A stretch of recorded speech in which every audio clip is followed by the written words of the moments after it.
पिंपरी चिंचवडमध्ये पुन्हा एक हुंडाबळी गेल्याची माहिती आता समोर आली आहे। उच्चभ्रू कुटुंबातील विवाहितेनं आयुष्य संपवलंय। वाकडमधील शिल्पा गवारे या विवाहितेनं आयुष्य संपवलंय। पती, सासू सासरे आणि दिराला 31 ऑगस्ट पर्यंत पोलीस कोठडी देण्यात आली आहे। आत्महत्या नसून हत्या असल्याचा आरोप आता शिल्पाच्या कुटुंबियांकडून करण्यात येतोय।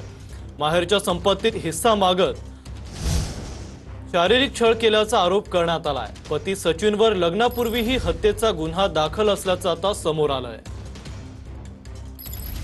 पॉकेट इस्त्री घातली एक दिवस असे चटके दिले इकडं असं सारखं चालू राहायचं तिच्या पाठीमागं हां मारहाण करायचे।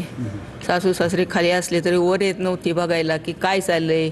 आपला मुलगा दारुडी आहे मग आपण बाबा भांडणं चालल्यात वर की ते जाऊन बघावा मिटवावा असा कधीच त्यांनी प्रयत्न केला नाही। ते त्याला उलट प्रोत्साहन देत होती की बघ तू म्हण तिला माग तिच्या बापाकडून आण म्हणायचं असं तिला सांगायचे। म्हणून ती म्हणली मी मरण पण ते आणणार नाही म्हणायची, मला मारलं तरी चालेल म्हणायची। त्यामुळे छळ चालू होता। त्याच्यामुळे छळ चालू होता तिचा। पैसे दिले, पैसे मागणी त्यांची हिस्सा मागत होते तरी हिस्सा पद्या म्हणत होते आम्हाला। त्या हिस्सा पाय पुरीला आमच्या मारून टाकली त्यांनी।